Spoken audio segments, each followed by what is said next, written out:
am I the idiot for not wanting to kiss my pregnant mother-in-law's belly? So, this is going to sound very weird, but it is what it is. My husband Jason, male 24, was born to his mother Luna, female 42, when she was 18, almost 19, out of her first marriage. Now, Luna's from a rich Italian family out of Seattle where people sound like they're from Frasier, so even though that marriage collapsed after Jason's birth, they didn't really struggle in the conventional sense. But they're really, really close to each other. Like, he and she do Tom Brady kisses with each other, she does it with his sister too. We got married earlier in the year, but the entire time I've known Luna, it feels like she's been competing with me. Not in a way for her son's attention, I don't think, but as a friendly rival or whatever. I don't know how to put it since it doesn't seem malicious. But like, 2 years ago she saw me doing an ab workout and she joined in and kept doing it until she was not only better than me but had pretty good abs. That's to give you a glimpse as to our relationship. I got pregnant earlier this year, unintentional, but we decided to keep it. And I kid you not, 2 months later Luna was pregnant too. That felt really weird to me. Who wants their kid to be older than aunt, uncle? Real life isn't Modern Family. Almost like she wanted to be like sisters who get pregnant at the same time. I miscarried due to a real car crash we were in, and in his grief it's like Jason completely turned to Luna while I was in the hospital. When I got out, it was really, really weird. Like, after visiting his mom's house, he did the Tom Brady kiss with her and then kissed her belly because apparently it's what he did when he was 3 and she was pregnant with his sister. I was freaking out when she asked me to do it too, but I did it just to avoid causing a fight. Since then, I have left his mom's house early whenever we go, making up some excuse or another to avoid the belly kisses, but have had to do it like 3 more times. She's 6 months pregnant now, and yesterday, we visited her house. There she showed us pictures of when she was 7 pregnant with her daughter Rhiannon. 21 Fahrenheit. They were of her nude, tasteful but still, but some were of her and my toddler husband kissing her pregnant belly. She told us she wanted to do this again, same nude style, and my husband agreed. Apparently Rhiannon agreed to do it too. She wants me to do it too since I'll be the mom of her future grandbabies. I gave a non-committal answer, and when we got home, my husband argued with me on giving his mom false hope, telling me it was an idiot thing to just not say yes. I tried to point out to him just how awkward it is and how I don't feel comfortable, but he was having none of it. He hasn't stopped talking to me, but I know he's pissed that I don't want to kiss his mom's belly. But am I the idiot for how I went about the situation? Edit. Felt like I needed to add this before it came up in every other comment. Jason and I are in therapy regarding the fact that I almost died in the car crash. Our baby died, that my leg doesn't work anymore, and that he doesn't think he can move on. Belly kisses just didn't seem like a weighty enough issue given all else we talk about there. So for people who are going to recommend therapy, we already go, and I will be bringing this up there. Update. I brought the issue up in therapy. Thanks everyone for helping give me words to use and helping identify my own pain, and I think the therapist was shocked. I pointed out how it hurt me to have to kiss a pregnant belly. It only felt like Luna was having to compete with me. Jason seemed really regretful. He apologized. I know he was holding back tears and promised he'd make sure Luna never asked again. I then pointed out how odd the idea of taking tasteful nudes with his pregnant mom was. He got defensive, but at home he told me I was right and he'd only do the photos if she's clothed. Still weird, but progress. I also got him to agree that we wouldn't be having kids until we were 100% that Luna couldn't have kids anymore. Unfortunately, 2 days later, my leg's condition got fricked. Like, I woke up, tried to stand, and fell screaming and crying. I got hospitalized for 2 weeks. Then I got inpatient physical therapy for 3 weeks. And during this time, Jason regressed back to his mom. The photo shoot got taken and Luna texted me. She wasn't nude and there were no belly kisses, but it was sheer and uncomfortable, especially with my meds. Honestly, I started googling divorce stuff till a nurse put my phone away. After I went back home, and it just didn't feel right with Jason anymore. It was like Luna won and replaced me. I guess he realized it wasn't working and those photos were the last straw. So, after a week he asked for a chance but said if divorce was what I wanted,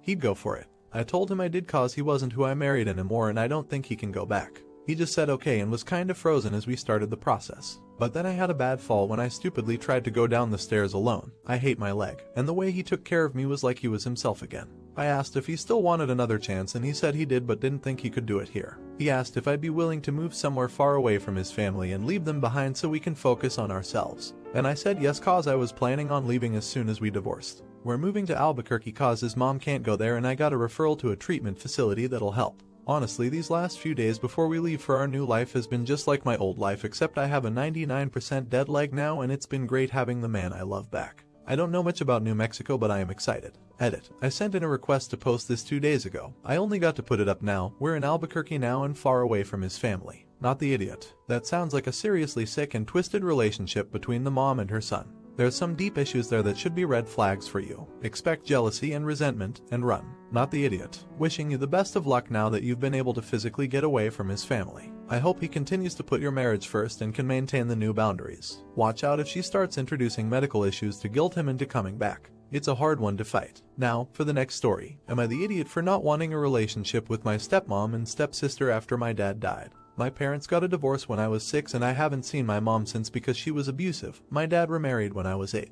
My stepmom wasn't abusive, but we never clicked. She tried to be my new mom right off the bat and I found it weird, and she didn't like how I wasn't open to the idea right away. She also had a daughter who's 1 year younger than me. We didn't hit it off either. Don't get me wrong, she's a totally fine person, but as kids she was the typical brat, so I guess it made it hard for us to really bond as kids, I guess. Once I hit my teens I had a rough patch of being rebellious and overall not a good person. My dad gave me space like I needed, but my stepmom didn't see it that way and we fought a lot because of it. My stepsister was alright during teen years. She got quieter and kept to herself, so we didn't really have any conflict. But me and my stepmom didn't hit it off, and once I turned 18 I moved out the first chance I got. I am now 24 and my dad sadly passed away with cancer, though I didn't get along with my stepmom. I never stopped loving my dad and we texted daily when I moved out. It was rough on me and I do appreciate my stepmom helping me with the funeral, but that was a couple months ago and I haven't really talked to her since. My stepsister has invited me over for Christmas, and honestly I don't know if I want to go. Not because I don't like them, but because it's the same house that we grew up in and it will remind me too much of my dad and I'm still grieving.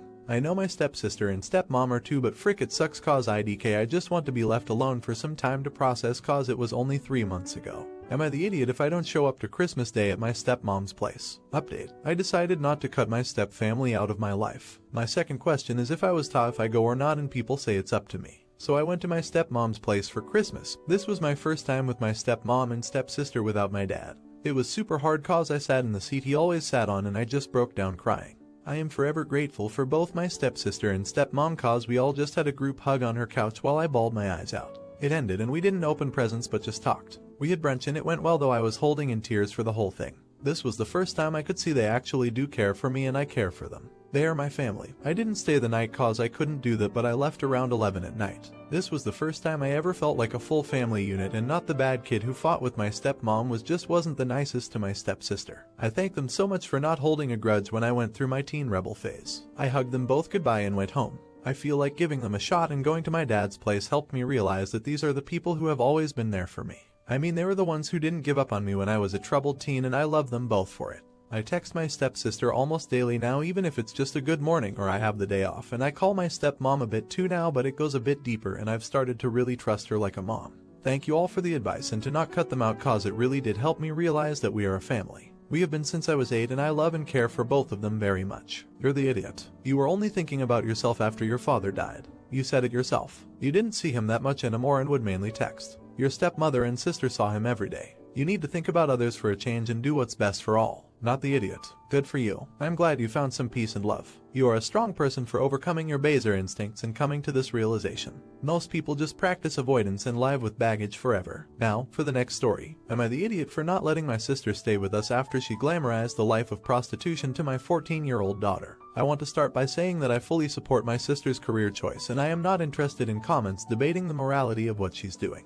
My sister is an escort. She came to visit us last weekend. She was planning on spending the summer with us since we haven't seen each other for 3 years. When she told us about this, my daughter was ecstatic. They have a great relationship and she helped me raise her after her mom died. When my parents first found out about my sister's job, they denounced her, told her that she was bringing shame to the family and that she was going to rot in hell. I tried convincing them to change their minds and that treating my sister that way isn't going to do anything good, but they told me that it was none of my business and that I should stop defending her. My sister became depressed because of that and she stopped working. When she couldn't afford rent, I brought her to my house. I told her that she is my baby sister and that I will always be by her side and take care of her no matter what. She started getting better week by week, and after a few months she got back to her former happy self. Back to the present day. Last Friday when I got back home from work, I overheard them talking in my daughter's bedroom. My daughter was asking her aunt about her job. She started telling her about how much fun it is and that she gets to visit many new places and meet new people, and how she gets to decide when she wants to work, which allows her to take breaks whenever she wants, so she gets to visit and spend all summer with us. My daughter told her that her job is so cool and how she's looking forward to spending time with her and all the fun activities they will get to do in the summer. Next morning I told my sister that I overheard them and that I didn't appreciate the way she explained her work, making it seem all fun with no downside.